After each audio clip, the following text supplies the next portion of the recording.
From Wish TV and the All Indiana Podcast Network, this is the Business, Equity, and Opportunities Podcast with Scott Sander. Welcome to the Business, Equity, and Opportunities Podcast. I'm Scott Sander. On this episode, Techpoint talks tips for small businesses seeking capital. We meet a team of veterans eagerly doing the dirty work, and we take you to the lake for an inspiring success story. Every business is unique and has a target audience. If you own or manage a business, Circulus Digital Media can help you connect and grow your customer base with turnkey digital solutions that are nimble, offering best-in-class results, service, and support to reach a bigger customer base, allowing you to pinpoint a specific audience down to the smallest details. Get outside the city, the state, span the globe. Put Circulus Digital Media to work for you. Get started now at circulusdigital.com. That's circulusdigital.com. This is Business, Equity, and Opportunities. It has long been said that you need to spend money to make money. First task, then, is accessing that capital. Tingu T, President and CEO of Techpoint, shares some tips. This is Business, Equity, and Opportunities. Access to capital. Well, thanks very much for having me on the show.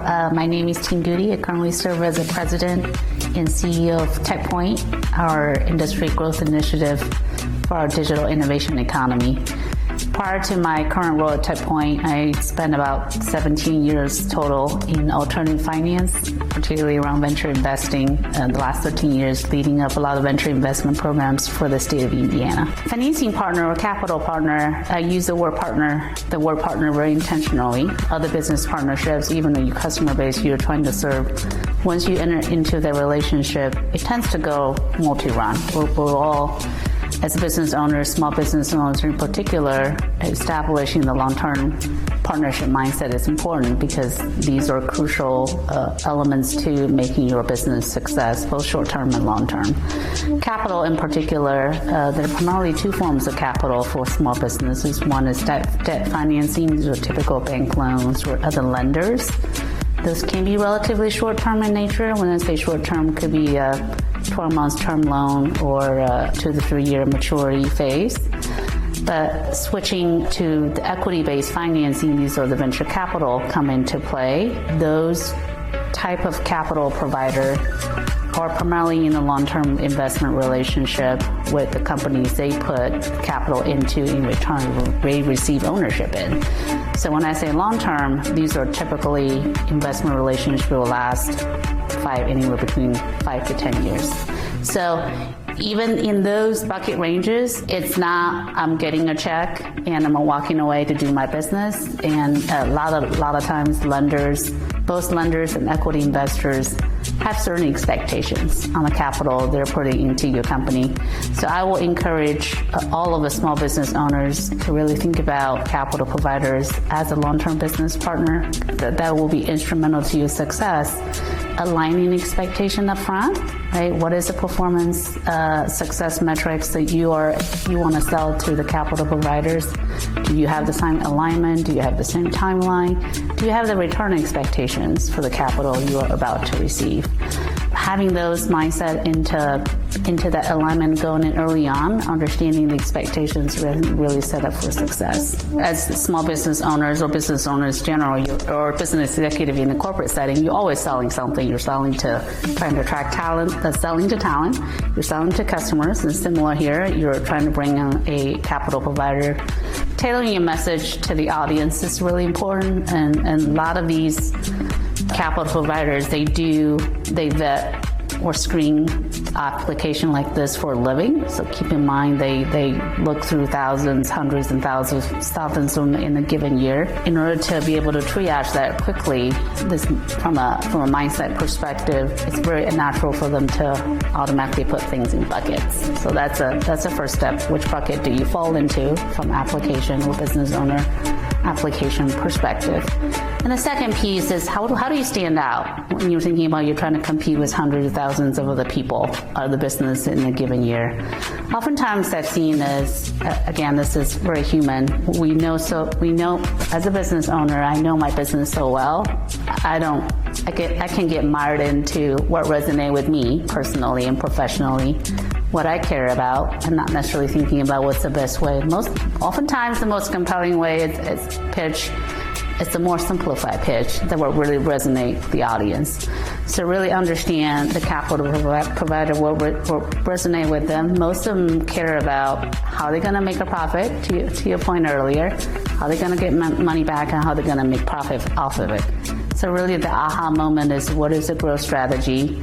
How does more capital can lead to more revenue? And then, why are you well positioned in this marketplace to win that growth strategy and win against your competitors? It could be a different market positioning. It could be a different product featuring. But what I've seen a lot oftentimes is founders and operators get so honed in about why my product is so great, it doesn't tie it entirely to the next phase. How does it lead to more revenue growth? Because from a capital financing perspective, that's what the lenders and equity providers care most about. Oftentimes, I will advise the business owners to ask for feedback. If it's a no, why is it turned down? And from that, it's usually pretty telling. It's either if you're not meeting underwriting criteria or lending criteria, it's okay, my growth story, my numbers doesn't match up. Or sometimes it's investors or equity or debt investors are not resonating with the market opportunity. So figuring out what from a learning perspective, really tease out the feedback. Folks are usually turning folks down. Either they don't believe in the team can really execute, they don't believe in the market opportunity, or the numbers don't meet their criteria. So those are the three things that will really kind of goes back into the numbers need to support the aha moment story you're trying to resonate and deliver the confidence to the capital provider, you as a leader, and you got the team to really execute, deliver results. Market timing, I think, feeds into the growth story, right? As part of the why, not just why you, but why now question. For instance, right now, when the market is up and both in terms of this is potentially emerging market, nobody else was doing it, but we believe now is the time for customer to really drive in and buy. That's where that could be a story. A different story could be we're in the down market now because our solution really solve a pain point in terms of the cost saving for our customers. So that the market timing really kind of feeds into the growth strategy story. Those two needs to be clearly linked.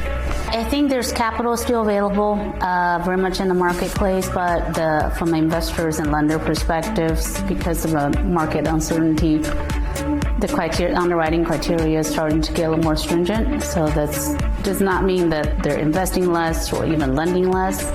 It just means our founders, entrepreneurs really need to get our stories buttoned up. Again, the numbers need to reflect the strategy. The strategy need to resonate in terms of the overall storytelling. Our industry focus today is on remediation services, remedies for contaminated sites. If your workplace ever has that kind of challenge, it can be a daunting task, best left to the experts. Sage Remediation is a locally owned, veteran-owned business that takes care of tasks too dangerous for others. This is Business, Equity, and Opportunities. Industry Focus. Sage began in 2020 with doing environmental remediation and consulting with a focus on federal contracts. Yeah, so if you look at a lot of different environmental companies, they have the consulting side, they have one or two areas that they focus on, or they do the construction side. One of the things that we're very unique is that we can do a full turnkey service all the way from the very beginning of an investigation all the way through the cleanup and then the closure. Especially when we're focusing on the federal sites. A lot of federal bases have contaminants there, and so with us being a service-able vet-owned small business and understanding those sites, going in there and cleaning up those chemicals is something that we take a lot of pride in. Yeah, so I joined the Army in 2011. I started off as infantry with the 82nd Airborne, and then ended up going towards the Special Operations route, being a Green Beret. IRA. I was active duty for 8.5, 9 years, and then in 2019 ended up coming over to the National Guard side. So I'm now with 20th Special Forces Group joined out of Atterbury. When I came out of active duty, I was an enlisted guy, so I didn't have a college degree, and had, trying to navigate the civilian side without a college degree was a little bit difficult. And so ended up getting a business development job with another environmental firm, and was looking at the federal space and seeing that there wasn't a lot of service-able vet-owned small business companies that play in the environmental sandbox, and decided to start my own company and navigate those waters. When I made that transition from active duty to the civilian side, that transition was really hard, and with that became a lot of passion on trying to help veterans navigate that transition. And so we really made a cognizant effort to chase veterans, to bring them over. Veterans bring a lot of different skill sets to the civilian side that a lot of companies don't really see unless they can hire veterans. With that is always, they want to take responsibility. They want to, those hard tasks, they want to go figure out a problem set and impress you with the solutions. So we have, whether it's Sage or other companies that we've worked with, have really tried to promote hiring veterans and letting them be surprised by the outcome that the veterans provide. I think it's a two-way street. I think that the companies need to understand what they're looking for as far as capabilities that the veteran's bringing, and then the veteran needs to be able to convey what skill sets they have. If a company hires a veteran for a position and the veteran's not ready for that position, then it's not going to be a good relationship. So a company could sit there and say, hey, we got our veteran, but it didn't pan out, so now we're scared of veterans. So it's really just going out there and having those open dialogue communications between the company and the veteran to understand each other's needs and each other's capabilities to make that right fit. Because especially if it's going to be their first job out of the active duty side, it's going to be hard. That whole transition is going to be tough, and so having open dialogue, open communication, support is going to be very important for success. One is change. Whether it's on the environmental side or it's working with veterans and then trying to promote them into the business space and trying to grow that. Both sides are extremely exciting, especially for a new company, and seeing us progress as a company and grow and be able to hire, and then two, be able to, veterans that we worked with a couple years ago and it's mostly people that we've known that have said, hey, I just need help with a resume. Help me, describe my experience in the military so the civilian world understands it. And then seeing that person go to the civilian world, really crush their first job, and then progress up the corporate ladder is extremely exciting. The future for Sage is very bright. I have talked about that that we're very heavy on federal contracts. One of the things that we did start here in Indianapolis is private utility locating as a veteran business entity, and being able to watch that locally start taking off in the last 4 or 5 months has been extremely exciting. Time for a favorite segment here on Business Equity and Opportunities, our success story. It starts with two teenagers identifying a need. They start to service that need. Word spreads. More people want the service. Teens realize they're onto something. So after some time in the military, the friends decide to start their own business, renting jet skis. Like many young minority entrepreneurs, they found the seas of small business choppy at times, predator or two in the waters too, but they're managing adversity and jet skiing toward success. This is Business, Equity, and Opportunities. Success Story. We are Jet Ski Indy. We are Indianapolis's first jet ski delivery service that is based on deliveries. So we service all of the DNR lakes here in the state of Indiana. So we deliver jet skis. So you book with us on our website or over the phone, and then you schedule your drop-off location, and then we bring the skis to you at that location. It's nice because we're able to offer full-day rentals, hourly rentals, and even multi-day packages. So we're pretty different compared to other traditional jet ski rentals. We kind of grew up together. Our families were very close. They're both from a small country in Africa called Zimbabwe. So, we stayed together when I was maybe 5, Golden was 6, all the way up to our early teens. And then we got separated after some time. But when I entered high school and Golden was already in his freshman year, then our families moved closer together here in Indianapolis. And that's when we kind of reconnected and had the idea of Jet Ski Indy. The company was started by us in middle of 2021, late 2021. And the idea stemmed from us having this big body of water here, but not really having the means to explore it. So, and the reason we couldn't explore it is because in order to rent here, you have to be 25 years or older, which we weren't and are still not. So I ended up buying a jet ski together, a cheap one. It was like a 1996 Yamaha Wave Runner. And after purchasing it, we saw how much people enjoyed it and thought, we can do something with this. Our biggest problem when it came to starting this company was trying to figure out how to get on this body of water. So we purchased our skis, got our operational stuff in order, and we were actually set to launch on Geist Reservoir last year, but we weren't able to get that contract fulfilled with our local marina just due to some regulations and things that they had going on, so they weren't able to help us. So that's kind of where we hit a pivot with our company. So instead of just being based on one lake here in Indianapolis, we thought, hold on, why don't we try to service the greater Indianapolis area and Indiana as a state as a whole. So we kind of shifted over to the delivery aspect of jet ski rentals, and that's what's been working for us since. So that's kind of where we've been shifting towards.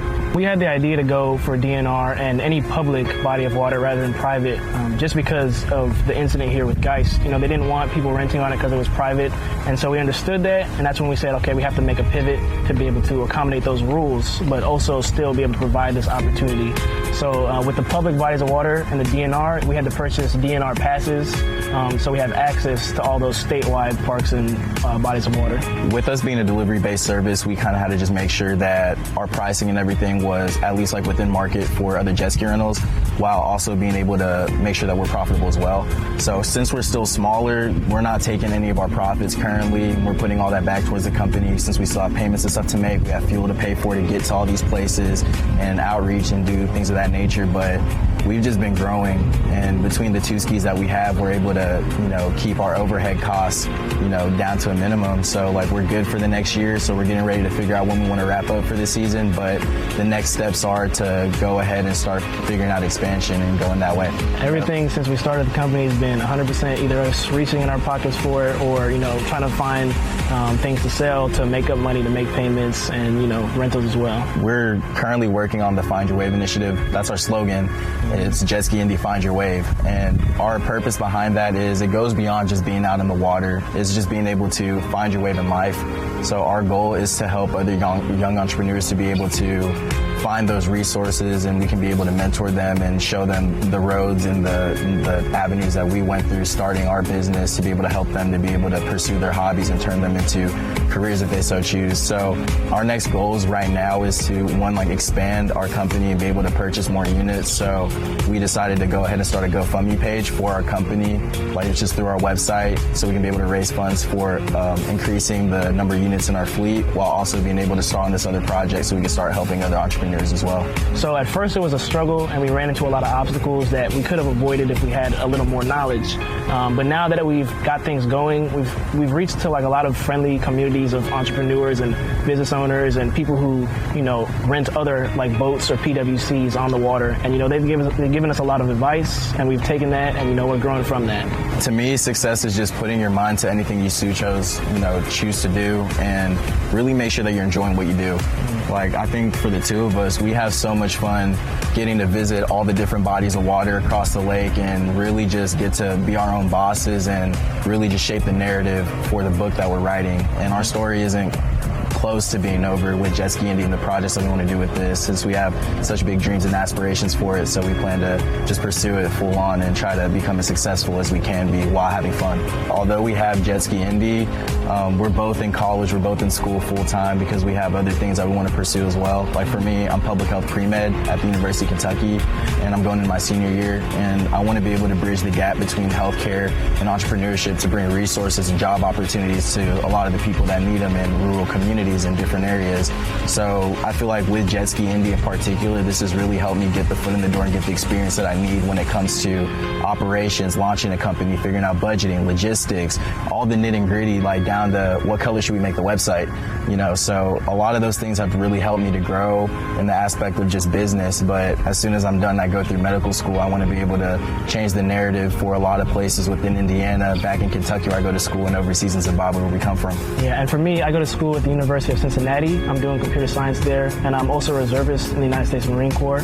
I learned a lot of discipline while I was in my service, and while I'm still continuing to serve. And I feel like that really applies well to the business. And Golden, he has a lot of discipline naturally. I feel like that's another thing we can help in terms of helping younger entrepreneurs is being able to tell yourself to get up, do this, motivate yourself, and not slack off anything because it's not easy work.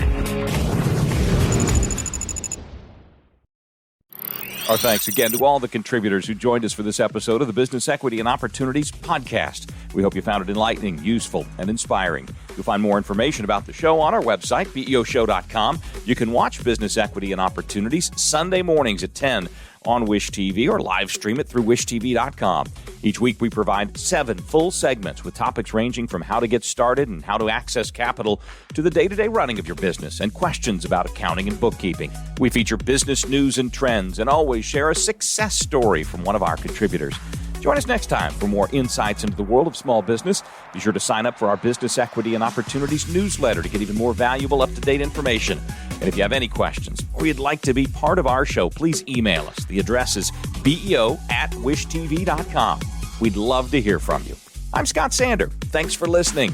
Watch the Business Equity and Opportunity Show on Wish TV and access all of our content and share it on demand anytime at beoshow.com. You can find more podcasts from Wish TV on the All Indiana Podcast Network at allindianapodcastnetwork.com.